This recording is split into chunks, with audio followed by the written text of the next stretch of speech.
Hello, and welcome to another edition of the Against the Grain podcast. I'm your host, Mully, aka the Fantasy Rambler. Now, the purpose of Against the Grain is to help you identify some contrarian picks, some guys that aren't going to be widely used come game day on DraftKings to help you get a leg up on your competition. Now, again, they're contrarian, which means that they're not widely used, and they're not widely used for a reason. These guys are a little riskier than maybe some of the other guys that you might be targeting on game day. As such, they're mainly intended for GPP style or guaranteed formats, and not so much if you're playing in 50-50s or head-to-head. So keep that in mind, and let's get right to the picks. First up, let's start at running back. My running back this week is DeMarco Murray. Now, I know it's kind of unusual to hear a guy like DeMarco Murray, the league's leading rusher, on a contrarian picks list, but a lot of it has to do with the matchup this week. They're going to Seattle and they're facing the Seahawks, and I think we can all agree that that's a pretty tough order. But the one thing that I can say is that and the last time that he was up against a top-tier defense, at least a top-tier rushing defense, St. Louis Rams, he was still able to produce 25.1 points that week. Now, I think that if the Cowboys are going to have any offensive success, a lot of that's going to be predicated by a successful run game, and a lot of that's going to be a result of DeMarco Murray. I think there's going to be plenty of opportunities for him to score in this game, and maybe not find the end zone necessarily, but at least give you valuable production out of that backfield. So Murray is a guy that I'm certain is not going to be targeted widely, again, based upon the matchup, and all it takes is one opportunity for the guy to go off. So, again, wouldn't put him in a lot of my lineups. Would not rely heavily on him this week, only because of the matchup, but could be a nice contrarian pick for you at the running back position. Next up is our wide receiver. This week we've got Roddy White.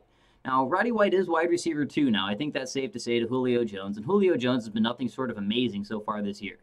That being said, they're going up against Chicago this week, and they are at home. Now, typically, Matt Ryan does produce a little bit better numbers at home for the pass game, which tends to bode well for both receivers. But the other, at least advantage that I see for White in this game, is that I imagine that the rookie cornerback Kyle Fuller for the Bears is going to be shadowing Jones for most of the day. Now, just last week, Fuller was able to at least shut down, for the most part, Kelvin Benjamin. And I think Jones is probably going to be a little tougher assignment for him, but I think he can still have some success there and at least force Matt Ryan to go through his progressions a little bit more and lead to potentially more opportunities for White.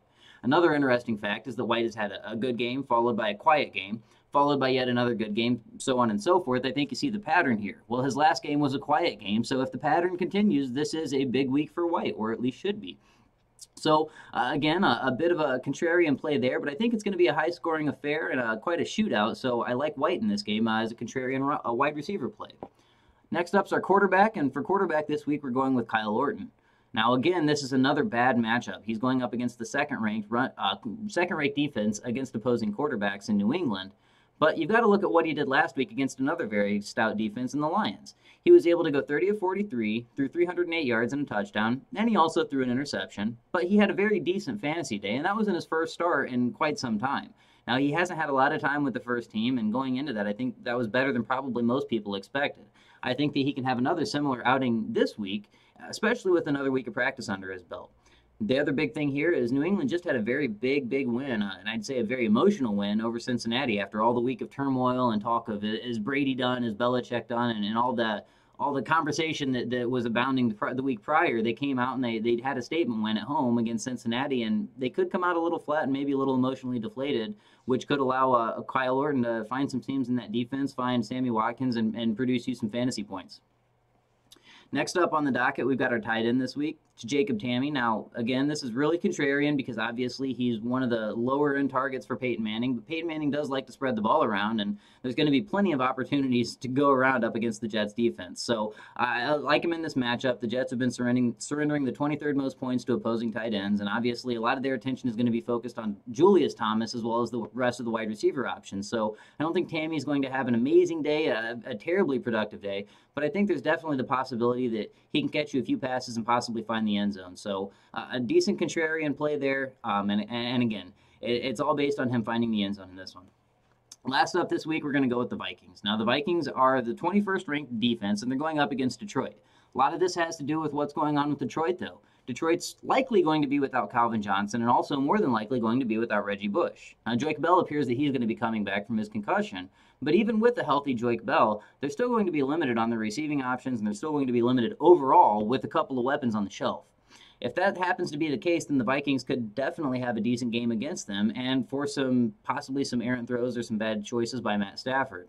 Now, again, this is all based on the matchup, and if either of those guys were healthy, I definitely would be staying away from this one. But I think for that reason, and just for the simple fact that it is the Lions' offense, that a lot of people will be staying away from as well. And again, they could produce you some decent points, especially trying to bounce back from their big loss that they just had last Thursday against the Green Bay Packers. That's it for this week's edition of Against the Grain. Obviously, if you've got any questions, you can definitely get a hold of me. Again, I'm Mully, and you can find me on Twitter at Fantasy Rambler. You can also check out all my work on the website, fantasyfootballmoneyleague.com. Again, reach out if you've got any questions. I'd love to help you set your lineup, and good luck going against the grain in Week 6.